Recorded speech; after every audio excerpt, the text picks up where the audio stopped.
Season 52, War number 4, we matched up against LOXC, and the bands are Luke Cage, Professor X, Silk, Spider-Man 2099, and Count Nefaria.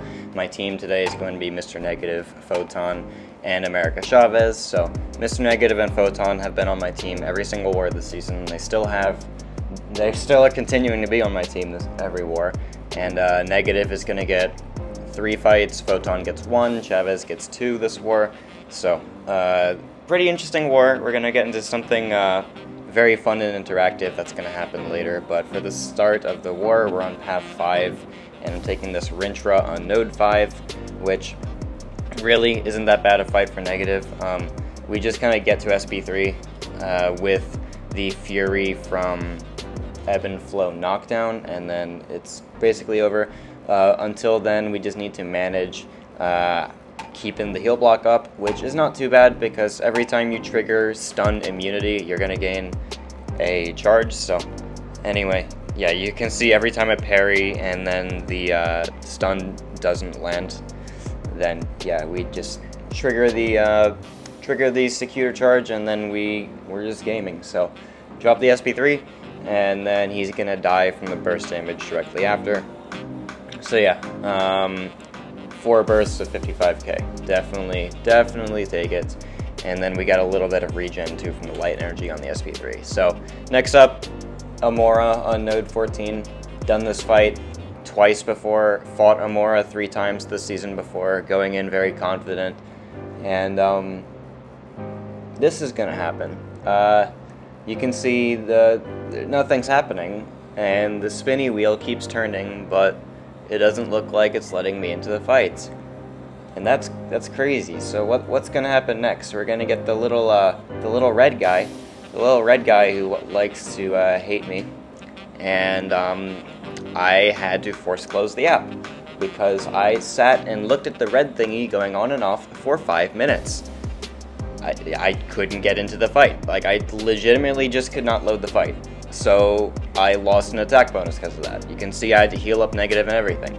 Amora is still at full health, and I lost an attack bonus because I just could not log into the fight. So that's cool. Luckily, my alliance has decided that if I do go deathless the rest of the season, it does count as a deathless season. We're not gonna remove stats because I physically could not get into the fight. So I'm still deathless as of now, which is cool.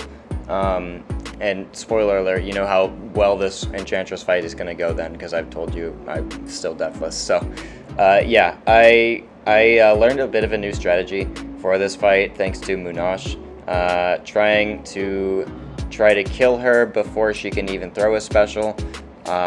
So she technically can throw a special because I didn't execute it as well as he did.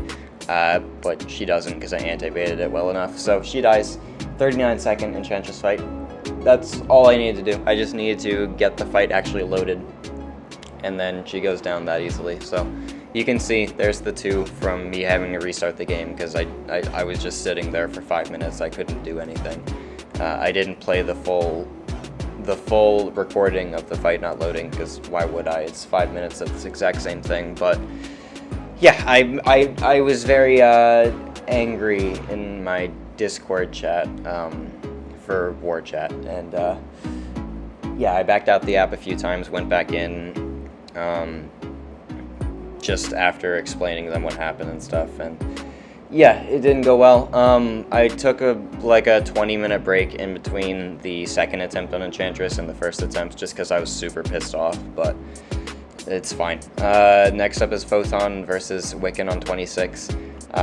Photon obviously isn't tactic, but the way you want to do this fight is push Wiccan to his SB1, ideally with as little hits as possible. That's why I did a bunch of heavies at the start, because I want to minimize the amount of hits I land as much as I can. And then basically all you have to do is keep countering his special attacks, and then you're going to see I'm able to kill him before he even drops a single power gain from the tactic. So nice double crit on the SB2, and yeah, he's dead. So Wiccan has no health. He's legitimately not a defender anywhere on the map except Hazard Shift, and even then, Photon still wrecks his life. So yeah. Alright, next up we're fighting Adam on node 35. and it's just a Chavez fight. You control any power gain he's going to have with just double negative zone, because that's enough reduction to completely invert it. He's not going to gain a buff until he reaches 20 of those charges, I believe. Yeah, so he gains that, and now he's taking down a little bit from reversing power gain, but we're just actually going to kill him before he can even activate his pod. Go for heavy there, kick him, and then the beam finishes him off before his pod even triggers. So 31-second path fight, absolutely take those. Alright, next up, we've got Mr. Negative versus 38 Sasquatch. Again, I do this fight all the time. I'm very experienced in how it works. Gonna make a few mistakes here. Unfazed was biting me in the butt a lot in this fight, but we'll get to that when it happens. I did activate an SP3 defense boost, and I did activate an invul boost. I just don't think I showed it in the clip. So just a little bit extra protection for this guy, because I'm going in expecting a high chance of me eating a special 3. So we're just going to do our best to make sure that doesn't happen. And then just like the Rintrah fight, the tactic is make sure that we keep triggering stun immunity, and then we gain secure charges every time. So there was a bit of a mistake. I didn't charge my heavy at a very opportune time. Obviously, the AI should be still running into my heavy, because they just suck and don't do it anyway. But yeah, I could have played it better. Anyway, keep gaining light energy. Gonna go for an evade there. Triggers unfazed because I didn't have to slow up from the Photon synergy because of debuff immunity. But luckily, we're gonna be fine. Drop the SP3. Does a bunch of burst damage. I am fully aware that I need multiple SP3s. So I just need to build back to another one. Have a little bit of extra power from Science Powerbacks to help me get to the second one faster. But his Wrath is now gone, so it's just about getting ready for another SP3. I noticed that I'm going to need a heal block soon, so go for an evade there. And now it's about building back to the SP3. Trigger the tactic a bit, and yeah, there we go, another heal block. And I'm going to go for not an evade here. I actually just decided to let my charges go and then build back some more just to get another heal block active in the process. And then at that point, he's almost dead. Go for a heavy attack there, go for some parries. I need to evade right there, trigger unfazed. Debuff immunity was up, so once again, no slow, but still, we dropped the SP3. We have 62%. I know this SP3 is going to kill him, so it doesn't matter anyway. And this was my only other negative fight, so I really don't care how much health I come out with as long as it's a solo. So yeah, there we go, one dead Sasquatch. And then we move on to the final fight of the war, which is against Serpent on node 48. I guess they were trying to find a node that Symbiote Supreme can't take, and thought that this was it. And granted, he might not be the best on this node, but Chavez also just ruins his life on this node, so you're going to see Chavez takes care of business here.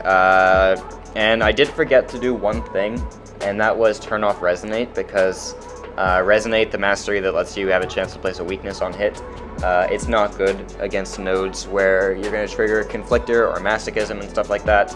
Luckily, it actually ended up working out to my benefit, because every time I trigger Conflictor with Resonate, if I have 2 negative zones, which I should always have, then I'm going to power drain him a little bit anyway. So, yeah, it ended up not being a bad thing. At least I think that's how it works. Yeah, there you saw his power go down when the Conflictor triggered. So as long as I have a Wags, the only way I'm ever triggering Conflictor is by Resonate. And yeah, that's actually just power draining him, so...